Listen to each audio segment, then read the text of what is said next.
Features of Indian economy on the EV of independence. Bharat की economy कैसी थी आज़ादी के समय? सेमी फेडरल इकोनॉमी पहला पॉइंट है। इसका मतलब ये है जो रिलेशनशिप लैंडलॉर्ड और टीनेंट में है उसे ये दर्शाता है, कैपिटलिस्ट और लेबर में है उसे ये दर्शाता है। पॉइंट का मतलब ये है कि जो रिलेशन लैंड और टीनेंट है वो सेमी फेडरल इकोनॉमी का एक पॉइंट है। जो रिलेशन कैपिटलिस्ट और लेबर में है वो सेमी फेडरल इकोनॉमी है।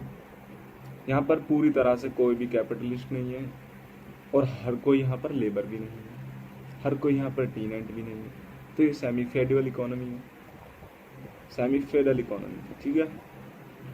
बैकवर्ड इकोनॉमी गरीबी और अंडर डेवलप्ड इकोनॉमी थी उस समय पर जब हमारा देश आज़ाद हुआ, तो backward economy. Stagnant economy, stagnant means negligible growth, 0.5% increment होता था per annum per capita income पर, तो कोई खास ग्रोथ नहीं है, रुकी हुई इकोनॉमी है, स्टेगनेंट है। तो इसका मतलब ये है कि जो हमारी भारत की इंडियन इकोनॉमी जो थी भारत की आज़ादी के समय, वो स्टेगनेंट थी, रुकी हुई थी, उसमें ग्रोथ नहीं थी। पर कैपिटा इनकम में, पर कैपिटा इनकम जो होती है, जो ग्रोथ शो करती है, उसमें ग्रोथ नहीं थी। एनुअली 0.5% ग्रोथ होती थी, तो जो कि बहुत नेग्लेबल है। नेक्स्ट पॉइंट, डिपेंडेंट इकोनॉमी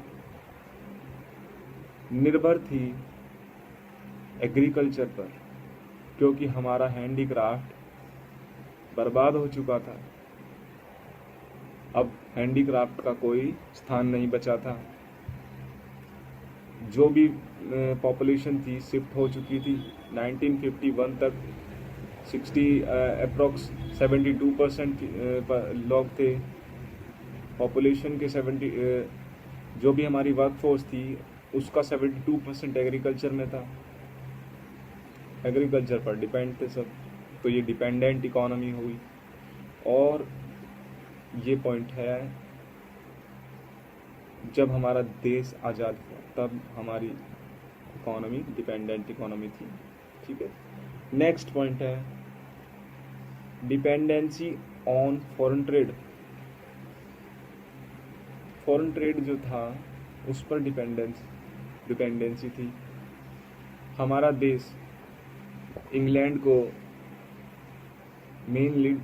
को ट्रांसपोर्ट करता था cotton, jute, T, coffee etcetera, ये सब चीज़, टबैको, ये सब चीज़, और उधर से फिनिश गुड्स इंपोर्ट कराता था। तो डिपेंडेंट थे। We are not able to produce by ourself because of lack of capital goods.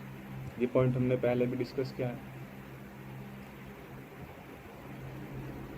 Dependent economy का पॉइंट है डिपेंडेंसी ऑन फॉरेन ट्रेड। तो फॉरेन ट्रेड पर हमें डिपेंडेंस होना पड़ता था उस समय। जब हमारा देश आज़ाद हुआ तो हमारी इकोनॉमी डिप्लेटेड इकोनॉमी थी। डिप्लेटेड इकोनॉमी का मतलब क्या है? डिप्लेटेड इकोनॉमी में क्या होता है, जो मैन्युफैक्चरिंग के लिए गुड्स रिक्वायर्ड होते हैं, मशीन्स रिक्वायर होती हैं, वो ना होना, उनकी कमी हो जाना, या किसी वजह से उनमें कमी हो जाना और हमारा मैन्युफैक्चर सेक्टर में रुकावट आ जाना। एक बार जब सेकंड वर्ल्ड वॉर हुआ तब काफ़ी ज़्यादा आउटपुट उनसे लिया गया, जिसकी वजह से उनकी हालत ख़राब हो गई। उसके बाद उन पर दोबारा कोई खास ध्यान दिया नहीं गया।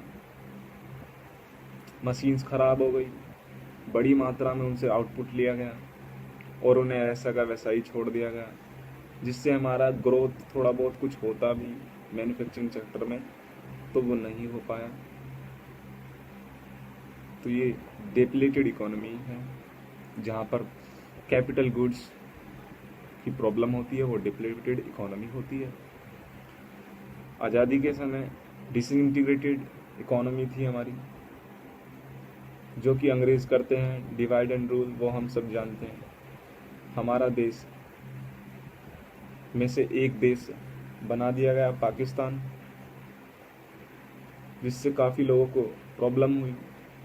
पाकिस्तान से आने वाले लोग इंडिया में रिफ्यूज़ हो गए, काफ़ी लोग भटक गए, काफ़ी लोगों को परेशानी हुई, काफ़ी लोग एक दूसरे से बिछड़ गए। हमारा मार्केट भी, इंडियन मार्केट भी कुछ हद तक प्रॉब्लम में आया, क्योंकि जो मार्केट, गुड्स की जो मार्केट थी वो कम हो गई, पाकिस्तान में चली गई मार्केटिंग, मैन्युफैक्चरिंग इंडिया में हो रही है। और जो है हमारा डिस्ट्रप्शन ऑफ ट्रांसपोर्ट हुआ, ट्रांसपोर्ट में भी प्रॉब्लम आई। तो ये सब चीज़ें थी। जब हमारा देश आज़ाद हुआ तो बैकवर्ड थी इकोनॉमी, डिप्लेटेड इकोनॉमी थी, कैपिटल गुड्स नहीं थे, पुअर थी कंट्री और डिपेंडेंट थी, तो डिपेंडेंट इकोनॉमी थी, डिपेंडेंसी एग्रीकल्चर पे थी, डिपेंडेंसी फॉरेन ट्रेड पे थी, डिसइंटीग्रेटेड इकोनॉमी थी, दो पार्टीशन की वजह से डिसइंटीग्रेटेड हुई इकोनॉमी हो गई हमारी। और